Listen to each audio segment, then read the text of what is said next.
अस्सलाम वालेकुम। मैं हूँ महाद महमूद कुरैशी और आज हम इंटरव्यू कंडक्ट कर रहे हैं। अपने मैं फादर का इंटरव्यू कंडक्ट करने लगा हूँ और जी मैं आपसे ये पूछूंगा कि आप कब और कहाँ पर पैदा हुए। हाँ बेटा, ये ऐसे है कि मैं G 929 घर का नंबर था और ये जगह जो थी ये चौक पुरानी कोतवाली और ये वज़ीर खां मस्जिद अंदरून शहर में वहाँ मैं पैदा हुआ 1959 यानी 1959। तो 19 फरवरी मेरी तारीख़ पैदाइश है। तो मैं अंदरून शहर में पैदा हुआ। ये मुझे फ़ख्र हासिल है कि मैं अंदरून शहर का रहने वाला हूँ और लाहौर का वासी हूँ। तो लाहौर की अगर हम तारीख़ देखें तो ये अंदरून शहर जो है ये 12 इसके दरवाज़े थे और दरवाज़ों के बाहर या तो दरिया था, दरिया रावी और बियाबान था। तो ये जनाब अंदरून शहर 12 दरवाज़ों के अंदर जो है ये एक खूबसूरत इलाका है और अब भी ये मौजूद है और इंशाअल्लाह ये हमेशा मौजूद रहेगा।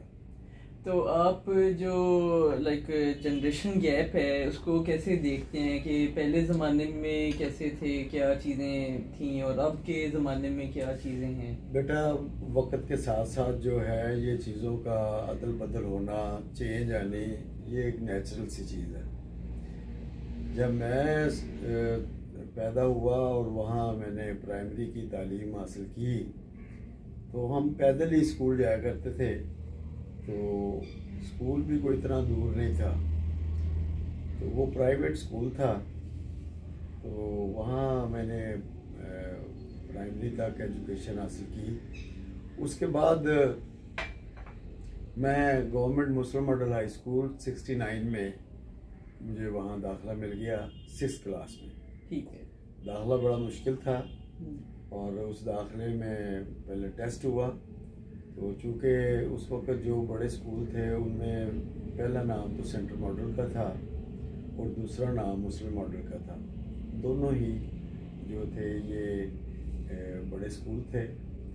तो वहाँ से मैंने तालीम हासिल की। तो उस वक्त ज़्यादा टाइम तो पैदल चले जाते थे, फिर बसों का भी इस्तेमाल था। तो बसें जो हैं वो डबल डेकर भी थी, सिंगल भी थी और 7 पैसे टोटल टिकट थी एक तरफ की। तो वो जनाब वो हमने बस पे भी सवारी करनी। फिर 8 क्लास में मुझे साइकिल मिल गई। अच्छा। तो वो बहुत बड़ा मेरे लिए दिन था। साइकिल उस वक्त जिसके पास थी वो बड़ी ऑनर थी। तो वो साइकिल मुझे मिल गई। तो फिर जनाब हमने 8 क्लास से लेके यानी मैट्रिक तक साइकिल का ही इस्तेमाल किया। तो खुराक के बारे में आप क्या कहेंगे कि पहले खुराकें क्या थीं और अब खुराक का बेटा जिक्र आप करेंगे तो ये है कि वहाँ उस वक्त बड़ा सादगी का दौर था। तो हम अपने साथ ही जो है वो आप लंच कह लें या रिसेस में जो बच्चे खाना इस्तेमाल करते हैं या कोई चीज़, तो वो हम अपना खाना साथ ले जाते थे। तो स्कूल लेवल पे ऐसे ही हुआ। तो बहुत सस्ता समा था, एक आना मिलता था 5 पैसे और एक टेडी पैसा। तो वो जो एक आना था वो बहुत ताकतवर था। उसमें एक नान और उसके ऊपर जो हलीम है वो फ्री आ जाती थी, या चने फ्री आ जाते थे। तो वो अगर खाना नहीं लेके जाना तो उसके वो खा लेते। अगर खाना साथ लेके आते तो फिर उसके एक आने का जो मुसर्रफ था वो फल था या कोई और चीज़ें जो आमतौर पर स्कूलों में सेल होती हैं वो खा लिया करते। तो ज़रा अपना शादी के बारे में बताइए, क्या सोचा था आपने? बेटा, शादी तो बड़ी दूर की बात है। पहले तो ये है कि मैट्रिक पास करने के बाद FSC के लिए दाखिला मुझे सिविल लाइन कॉलेज में मिला। वहाँ से मैंने एफएससी की। एफएससी के बाद मैंने डीवीएम की वेटरनरी कॉलेज से। उस वक़्त उसका नाम वेटरनरी कॉलेज था, आजकल उसका नाम यूआस है, university of veterinary and animal sciences. ठीक है। तो पंजाबी में से कहते हैं डंगर डॉक्टर। तो जनाब हम डंगर डॉक्टरी में दाखिले के लिए चले गए। 4 साल 8 सेमेस्टर हमने किए। 8 सेमेस्टर के बाद जो है वो जनाब हम डीवीएम कर ली। डीवीएम के फ़ौरन बाद ही मैंने प्राइवेट जॉब शुरू कर दी रावी फीड इंडस्ट्री में बतौर वेटरनरी डॉक्टर। तो ये एक मुर्गियों की खुराक बनाने का अदारा था। तो मेरे पास मुख्तलिफ पोल्ट्री फार्म थे, जिसमें रायबंद रोड, मुल्तान रोड और ऐसे लाहौर के जो मज़ाफ़ात हैं जहाँ पोल्ट्री फार्म थे। नया पोल्ट्री फार्म का कारोबार था और ये सन था 84। ठीक है। 83 में मैंने डीवीएम किया, 84 में मैंने जॉब शुरू कर दी।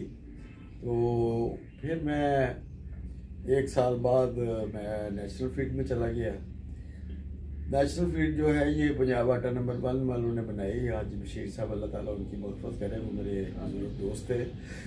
तो जनाब वहाँ मैंने बतौर वेटरनरी डॉक्टर उनके साथ काम शुरू कर दिया। तो फिर 88 में मैंने पब्लिक सर्विस कमीशन मैंने वहाँ अपीयर हुआ, उसको क्वालिफाई किया और 88 में ही मैं गवर्नमेंट जॉब में आ गया।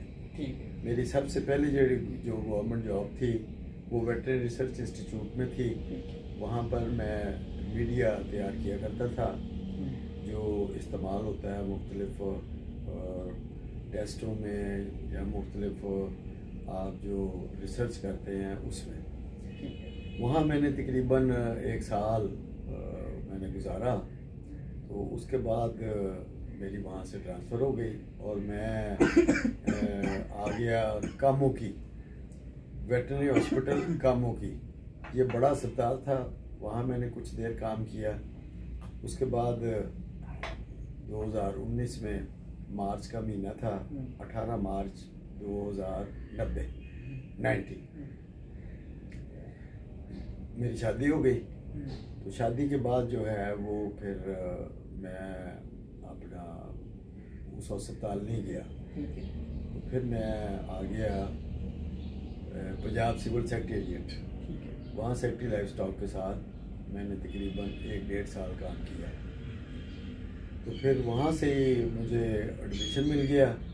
पोस्ट ग्रेजुएशन में मैंने अपना वेटरनरी की जो फील्ड है CMS क्लिनिकल मेडिसिन सर्जरी, तो इसमें मैंने MSc की, मास्टर किया। आजकल इसे MPhil कहते हैं, ये इक्वल टू MPhil है। तो वो करने के बाद जब मैं वहाँ से फारिग हुआ हूँ तो रेडियो पाकिस्तान मेरी लाहौर में मेरी बतौर लाइफ स्टॉक एक्सपर्ट मेरी अपॉइंटमेंट हो गई। सैलरी जो है वो मेरा डिपार्टमेंट देता था, life stock department, government of Punjab. और मेरा जो लियन था सर्विस का वो वहीं था। तो रेडियो पाकिस्तान में मुझे कमरा, ऑफिस और सारा मुझे उन्होंने दे दिया। तो मैंने प्रोग्राम शुरू कर दिए लाइफ स्टॉक से मुतल्लिक। ज़राती प्रोग्राम उसका नाम था। एक दोपहर में चलता था, उसका नाम था खेत खेत हरियाली, और शाम को था जत्थे तेरे हलवा दे। ये पंजाबी प्रोग्राम था। तो मैं लोगों को बताया करता था कि कैसे दूध की पैदावार बढ़ानी है, अंडे कैसे ज़्यादा लेने हैं, गोश्त कैसे लेना है, बीमार जानवरों का इलाज कैसे करना है, और मौसम और वक्त की मुनासिबत से अगर फारसी टीकाजात की ज़रूरत है तो मैं उसका भी बताया करता था कि आप अपने जानवरों को फ़लाँ इंजेक्शन आप लगा दें।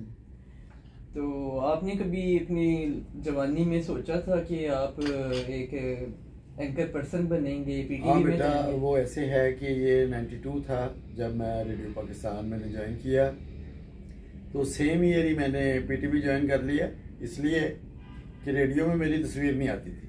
अच्छा। तो मैंने कहा कि ये मेरी तस्वीर आनी चाहिए। तो मेरे ससुर पीर मोहम्मद अशरफ उस वक्त वफाकी वज़ीर थे, उन्होंने मेहरबानी फरमाई, तो उन्होंने PTV वालों को कह दिया।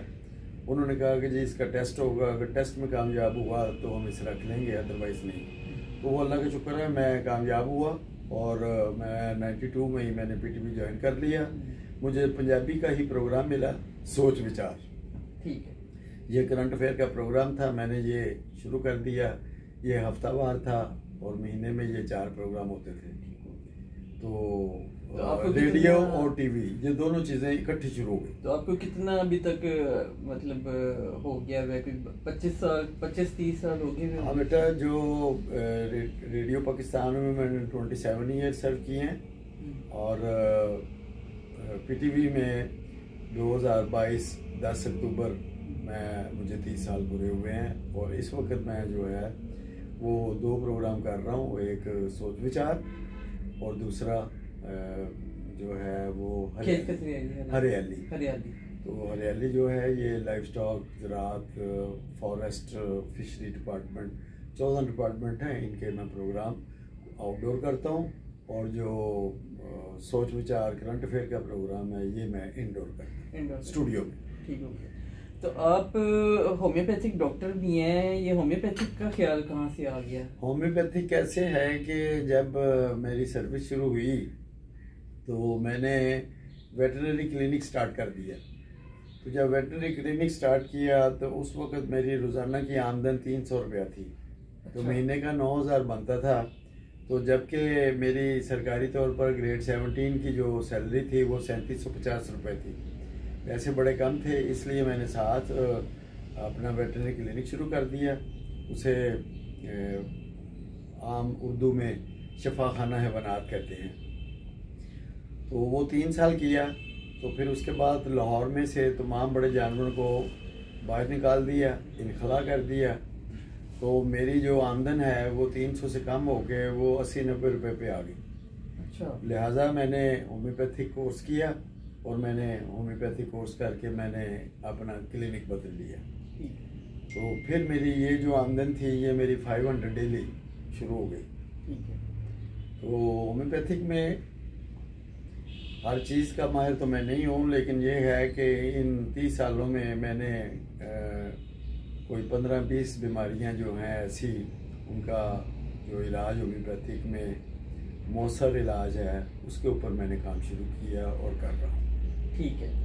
और इसके अलावा आप अपनी मतलब जवानी में कभी सोचा था कि मैं क्या क्या करूँगा, या स्ट्रगलिंग प्रोसेस में ही, या कोई कैसे मतलब हुआ? हाँ, ये ऐसे है कि जब इंसान छोटा बच्चा होता है तो उसके कुछ आइडियल होते हैं। तो इतनी सूझबूझ तो थी नहीं। तो गिरदोनवा में जो मेरे अंकल थे, चचा, वही मेरे लिए आइडियल थे।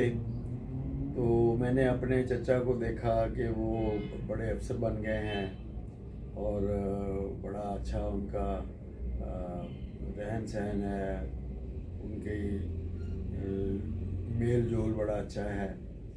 तो फिर उस वक्त तो इतनी ही ख्वाहिश थी कि हम भी इन जैसे बन जाएं। ज़ाहिर बात है कि आप अगर ज़्यादा तालीम हासिल करेंगे, ज़्यादा पढ़ेंगे, मेहनत जो है यही रंग लेके आती है, ज़बानी बातों से कुछ नहीं होता। तो ये अल्लाह का करम है कि एक टाइम में मैंने 4 शोबे जो हैं उसमें काम किया।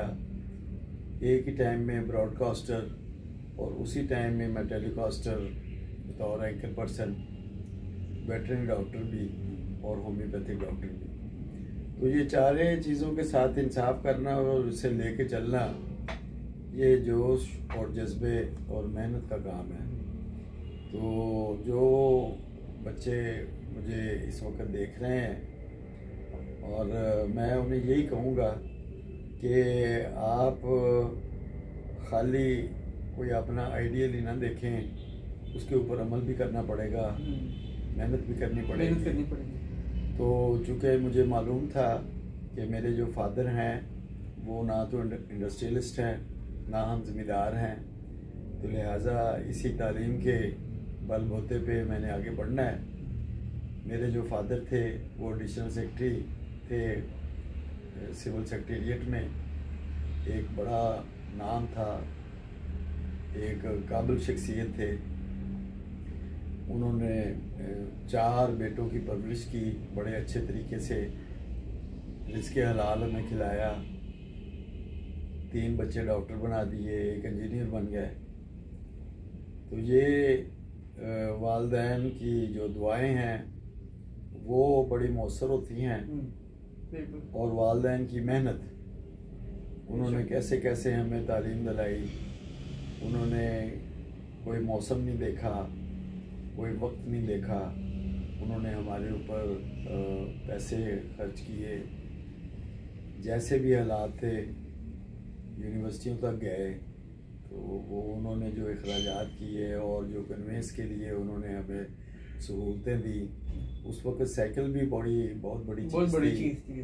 तो ये इंसान को तो अपने वालिदैन का हमेशा ही मशकूर होना चाहिए। ये सारा उन्हीं की बदौलत है। जहाँ पे वालिदैन की बात हो रही है तो वहाँ पे हम बात टीचर्स की भी करेंगे कि जो आपके टीचर्स थे उनका आपके साथ कैसे बिहेवियर था। वो आज भी आपने बहुत अच्छी बात की। जब मैं मैट्रिक में था तो हमारे एक टीचर थे, उन्होंने क्लास 100 से ज़्यादा थी, उसमें कोई 20 लड़के निकाल लिए और उन्होंने कहा कि 9th और 10th में हम आपको तैयारी कराएंगे और आपने compete करना है सेंट्रल मॉडल स्कूल के साथ, और हमने विन करना है और सेंट्रल मॉडल को हराना है। उस वक्त ना तो कोई ट्यूशन थी, ना कोई ट्यूशन के पैसे थे। सुबह जो स्कूल का टाइम अगर 8:30 था तो हम सुबह 6 बजे जाते। स्कूल अगर 2:30 बजे ऑफ हो जाता तो हम 5 बजे तक मज़ीद पढ़ते। तो वो टीचर जो थे वो काबिल एहतराम थे कि जिन्होंने पैसे भी नहीं लिए, और उन्हें हमसे क्या लेना था, उन्हें क्या हमारा फ़ायदा था। अगर हम फर्स्ट आए तो उसमें उन्हें कुछ भी नहीं मिला। तो अब बेटा मैं आपको ये भी बात बता दूं कि उन 20 जो बच्चे थे उनमें से हम 4 वेटरनरी डॉक्टर बने हैं। अच्छा। एक डॉक्टर बनना है, एक कर्नल और एक लेफ्टिनेंट जनरल और एक वाइस चांसलर। अच्छा। हम 8-9 लड़के जो हैं वो 20 में से निकले। 20 में से निकले। तो ये जो आप जिस प्रोसेस से गुजर रहे हैं, तो उस वक्त ये लैपटॉप या मोबाइल का दौर नहीं था। ठीक है।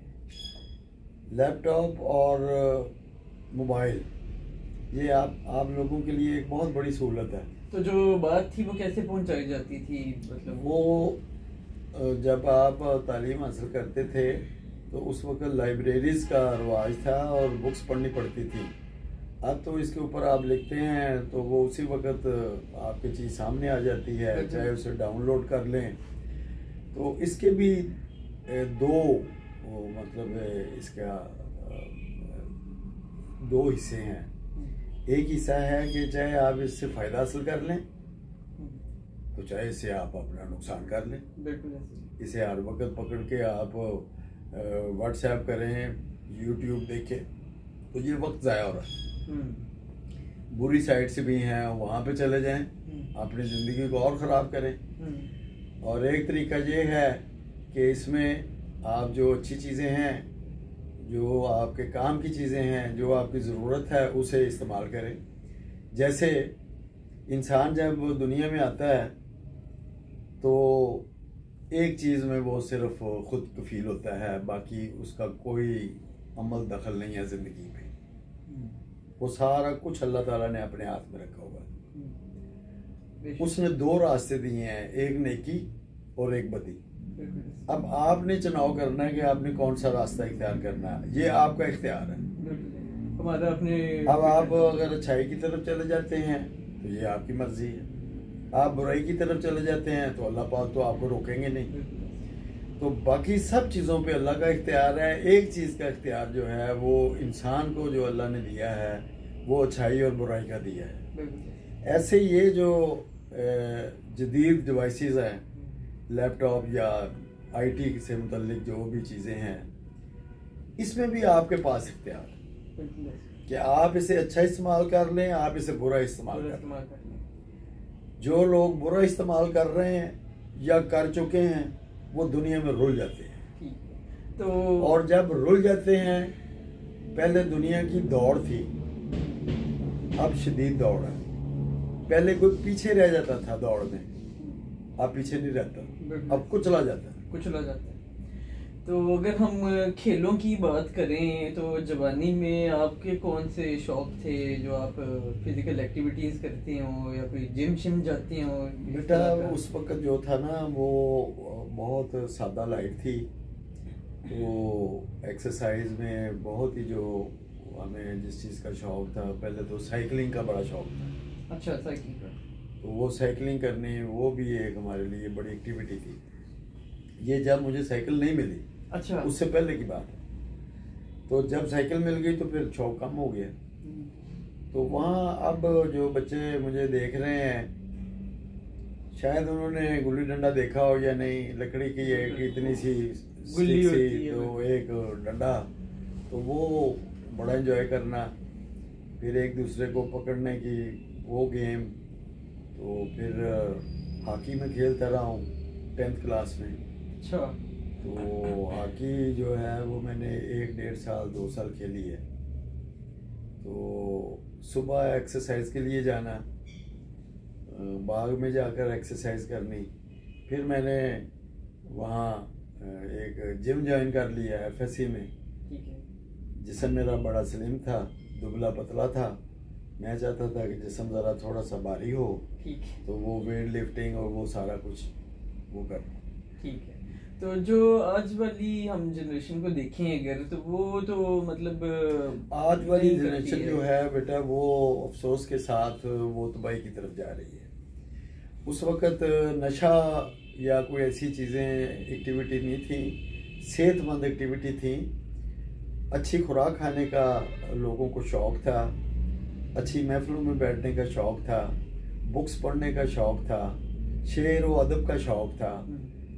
ये सारे शौक़ ख़त्म हो गए हैं। अब मैं देखता हूँ कि मुख्तलिफ यूनिवर्सिटी में बच्चियाँ और बच्चे जो हैं वो नशा भी कर रहे हैं, उनकी एक्टिविटी भी जो है वो इतनी अच्छी नहीं है, और ये बर्बादी की तरफ जा रहे हैं। और एक नस्ल जो है वो स्वार्थी है, दूसरी नस्ल जो है वो बैठ के खाती है और उसके बाद वो ख़त्म हो जाती है। तीसरी नस्ल जो है वो फिर मेहनत करती है, फिर आगे आती है।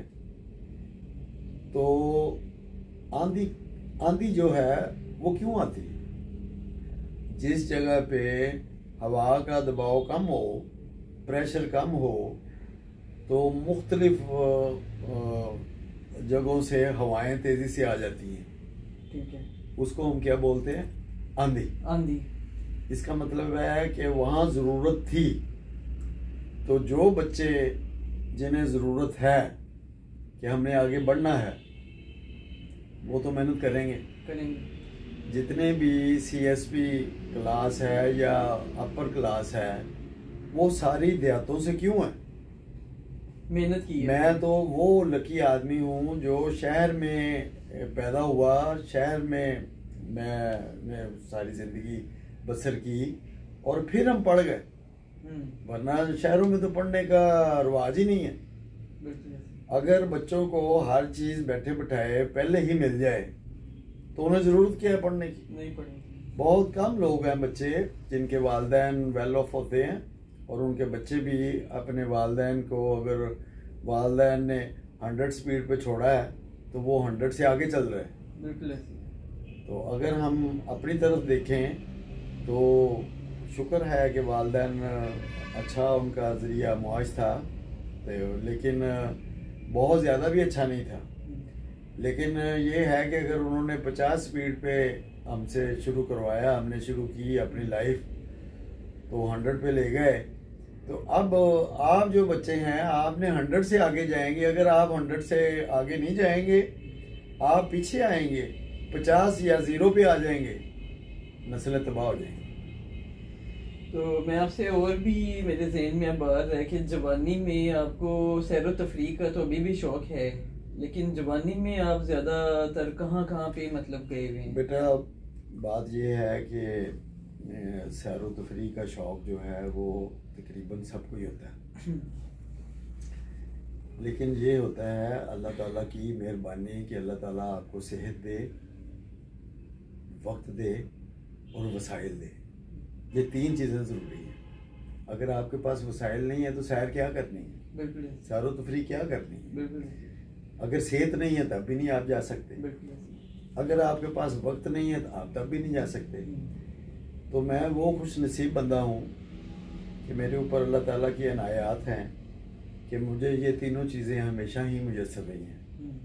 वक्त भी अल्लाह ने मुझे दिया है, सेहत भी दी है, और तीसरा मुझे वसाइल से भी नवाजा है।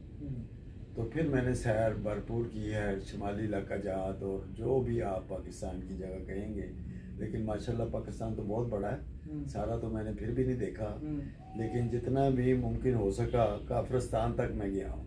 अच्छा। तो मैं वो सारे इलाके देखे हैं, पख्तूनख्वा के इलाके देखे हैं, शुमाली इलाका जात देखे हैं, कश्मीर देखा है, कराची देखा है, सूबा सिंध के कुछ इलाके देखे हैं, बलूचिस्तान जाने की ख्वाहिश है, इंशाल्लाह ज़िंदगी रही तो वहाँ भी चक्कर लगाएंगे। ठीक है, तो आप दोस्तों के हवाले से क्या कहेंगे कि कैसे दोस्त दोस्त बेटा जो दोस्त होते हैं ये आपकी शख्सियत का आईना होता है। ठीक है। आप सोसाइटी से पहचाने जाते हैं।